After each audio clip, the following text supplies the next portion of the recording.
বেগম খালেদা জিয়ার মৃত্যুতে শোকের ছায়া নেমে এসেছে তার নিজ জেলা ফেনীতে।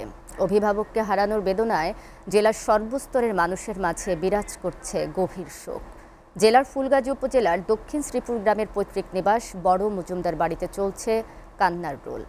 স্বজন ও স্থানীয় বাসিন্দারা স্বজন হারানোর শোকে মুহ্যমান হয়ে পড়েছেন। ফেনী থেকে সর্বশেষ তথ্য জানাতে সরাসরি যুক্ত হবেন সহকর্মী শেখ ফরিদ উদ্দিন আক্তার।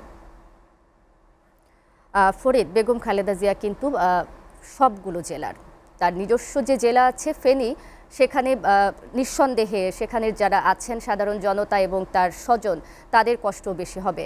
আপনি আছেন খালেদা জিয়ার পৈতৃক নিবাস বড় মজুমদার বাড়িতে, সেখানের বর্তমান চিত্র জানাবেন এবং সেখানকার পরিস্থিতি আমাদেরকে জানাবেন। ধন্যবাদ শারমিন, আপনি যেমনটি বলছিলেন বেগম খালেদা জিয়ার মৃত্যুতে শোকে স্তব্ধ ফেনী।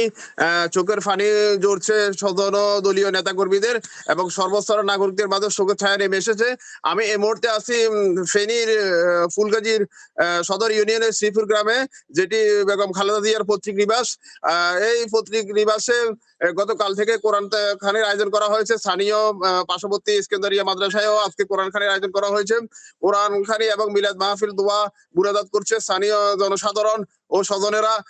স্থানীয় লোকজন যেটি বলেছে, খালেদা জিয়ার মৃত্যুতে তারা অত্যন্ত শোকাচ্ছন্ন, পুরো ফেনীবাসী শোকে স্তব্ধ। খালেদা জিয়ার হাত ধরে ফেনীতে উন্নয়নের ছোঁয়া লেগেছিল। Feni girls cadet college, Feni জেলখানার নতুন স্থান নির্বাচন এবং ফেনী ডায়াবেটিস হাসপাতাল, ফেনী কম্পিউটার ইনস্টিটিউট সহ অনেক উন্নয়ন হয়েছিল বেগম খালেদা জিয়ার হাত ধরে। এই খালেদা জিয়ার মৃত্যুতে যে অপূরণীয় ক্ষতি হয়েছে তা পোষানোর অবস্থা নেই, এইভাবে বলছেন স্থানীয় লোকজন। বিএনপির পক্ষ থেকে এবং তাদের অঙ্গ সংগঠনের পক্ষ থেকে বিভিন্ন জায়গায় দোয়া মিলাদ মাহফিলের আয়োজন করা হয়েছে এবং জেলা বিএনপির পক্ষ থেকে সপ্তাহব্যাপী কর্মসূচি ঘোষণা করা হয়েছে। তারা বিভিন্ন কর্মসূচি পালন করছে। এছাড়া ফেনী জেলা থেকে আজকে খালেদা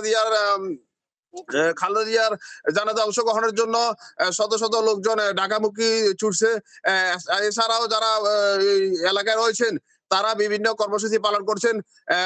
ফেনী জেলার 5টি উপজেলা মিলিয়ে এবং শুধু বিএনপি না, বিভিন্ন লোকজন যারা খালেদা জিয়ার এই শোকাচ্ছন্ন হয়েছে তারা বিভিন্ন আয়োজন করেছে। আমি এখন কথা বলবো স্থানীয় একজন লোকজনের সাথে, স্থানীয় একজন বাসিন্দার সাথে, তিনি স্থানীয় ইস্কেন্দারিয়া মাদ্রাসার শিক্ষক। আপনারা কি আয়োজন করেছিলেন খালেদা জিয়ার মৃত্যুতে?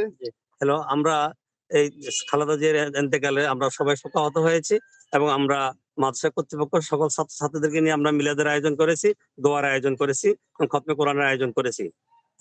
আমরা এলাকার সবাই মিলে দোয়ার আয়োজন গতকাল করেছি, আজকেও করেছি। তো মোটামুটি আমরা সবাই শোকাহত।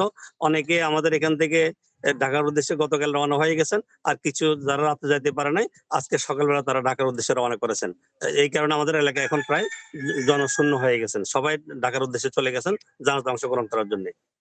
স্থানীয় ইস্কেন্দারিয়া মাদ্রাসার শিক্ষক মাওলানা মাইনুদ্দিন যেটা বলছিলেন, পুরো এলাকা অনেকটা জনশূন্য, শুধু নারীরা ছাড়া পুরুষের অধিকাংশ লোকজন এখন ঢাকামুখী খালেদা জিয়া জানাজা অংশগ্রহণ করার জন্য তারা চলে গেছে।